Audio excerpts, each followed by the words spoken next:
देवभूमि उत्तराखंड की शांतिवादियों में अपराध का जहर घुलता जा रहा है। आए दिन अपराधों की बढ़ती संख्या शांतिवादियों के इस प्रदेश में चिंता बढ़ा रही है। आलम यह है कि बढ़ते महिला अपराधों को देखते हुए राज्य के डीजीपी को 5 सदस्यीय कमेटी का गठन करना पड़ा है और ये कमेटी महिलाओं के विरुद्ध होने वाले अपराधों से जुड़े विभिन्न बिंदुओं पर विचार करते हुए एक रूपरेखा तैयार करेगी। बता दें कि एनसीआरबी की रिपोर्ट के मुताबिक महिला अपराधों के मामले में उत्तराखंड 9 पहाड़ी राज्यों में टॉप पर है। वहीं वर्ष 2022 में प्रदेश में महिला अपराध का ग्राफ वर्ष 2021 के मुकाबले 26% तक ऊपर पहुंच गया है। लगातार बढ़ते अपराध चिंता बढ़ा रहे हैं। वहीं बीजेपी के सांसद त्रिवेंद्र सिंह रावत भी मान रहे हैं कि राज्य में कानून व्यवस्था की स्थिति खराब है और अपराधियों में पुलिस का कोई खौफ नहीं रह गया है। अपराध बढ़ रहे हैं, मुझे खुलकर स्वीकार करने में कोई आपत्ति नहीं। पुलिस को पुलिस का काम करना चाहिए। मैं कहता हूं पुलिस सरकार की भी होती है और नहीं भी होती है।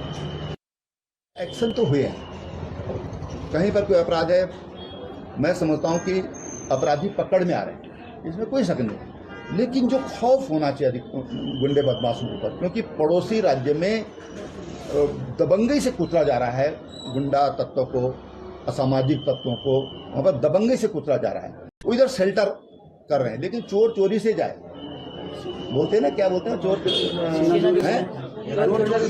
सीने जोर से न जाए।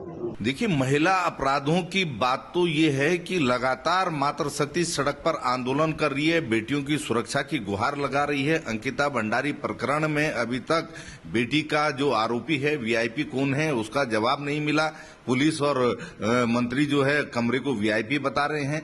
पिछले ही महीने हरिद्वार में एक 13 वर्षीय नाबालिग बेटी के साथ सामूहिक गैंगरेप के बाद हत्या हो जाती है। उधम नगर में एक नर्स की सामूहिक बलात्कार के बाद हत्या हो जाती है। राजधानी देहरादून में आईएसबीटी में देखिए सरेआम एक बेटी के साथ 5 लोग दुराचार करते हैं। बगल में पुलिस चौकी है, 24 घंटे वहां आवाजाही है, तो बेटियां कहां सुरक्षित हैं। और एनसीआरबी की रिपोर्ट कह रही कि 9 हिमालयी राज्यों में महिला अपराधों में उत्तराखंड नंबर 1 पे है। तो बेटियों की सुरक्षा की तो चिंता सरकार को है ही नहीं है।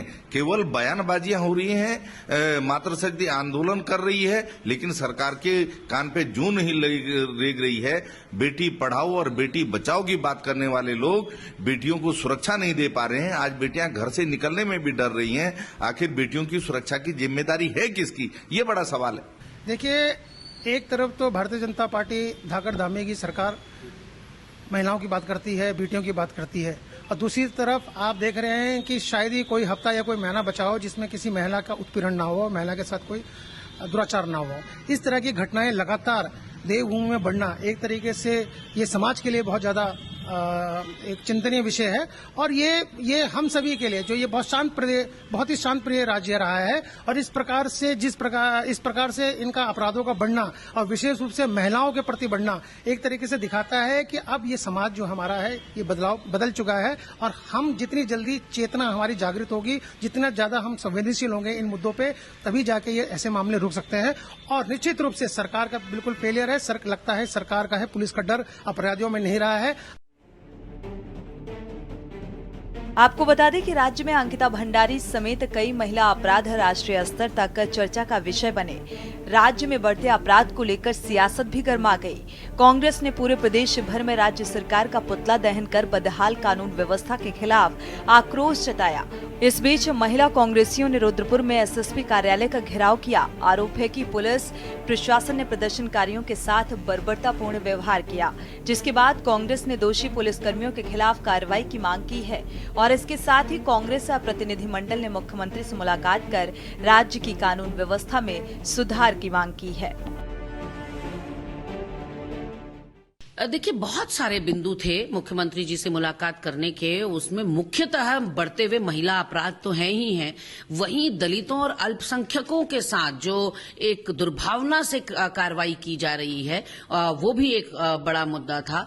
और तमाम चीजों को लेकर प्रदेश की कानून व्यवस्था मुख्य रूप से मुद्दा था। और विधायकों ने अपने क्षेत्रीय समस्याएं भी मुख्यमंत्री जी के सामने रखी। देखिए, मैं समझती हूँ कि आप सब पत्रकार बंधु लंबे समय से पत्रकारिता कर रहे हैं और कांग्रेस के आचरण में आप सबने देखा होगा कि कथनी और करनी में ज़मीन आसमान का अंतर है। यदि आपने कांग्रेस का 2012 से लेकर 2017 के बीच का कालखंड देखा होगा, कार्यकाल देखा होगा, तो हमने देखा है कि वे महिलाएं जो कि समाज से ऑलरेडी पीड़ित थी और उन महिलाओं को नारी निकेतनों में जिनको संरक्षण दिया गया, सरकारी संस्थान है, सरकारी संस्थान में भी महिलाएं उनके समय में जो खुले में तो नहीं थी, लेकिन एक सरकारी संस्थान में जहां सबसे सुरक्षित स्थान माना जाता था, तो हमने वो नारी निकेतन जैसी ऐसी घटना देखी जो शायद हम सब लोग हमारे दिलो जहन में दूर दूर तक हम सोच नहीं सकते थे। उस घटना पर कांग्रेस कितनी यात्राएं निकाली होंगी, ये परीक्षण करने का विषय रहेगा। तो इसलिए मुझे लगता है केवल राजनीति करने के दृष्टिकोण से ये सब बातें हैं, इसमें सब बातें मिथ्या हैं। भारतीय जनता पार्टी की सरकार में महिला अपराधों पर जीरो टॉलरेंस की नीति के साथ काम किया जा रहा है।